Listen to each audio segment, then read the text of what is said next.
بسم الله الرحمن الرحيم.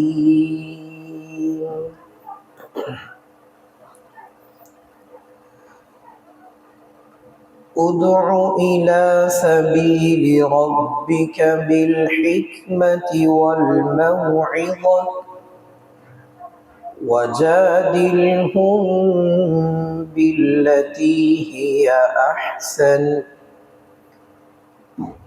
ادع إلى سبيل ربك بالحكمة والموعظة الحسنة وجادلهم بالتي هي أحسن إن ربك هو أعلم بمن ضل عن سبيله وهو أعلم بالمهتدين.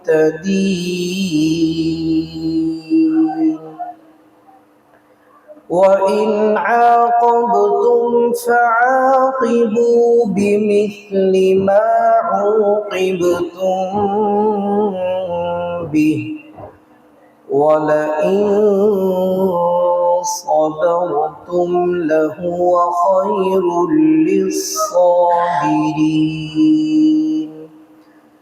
واصبر وما صبرك إلا بالله ولا تحزن عليهم ولا تك في ضيق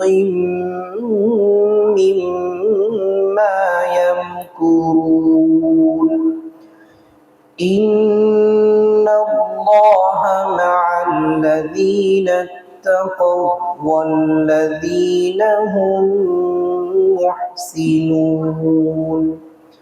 صدق الله العظيم.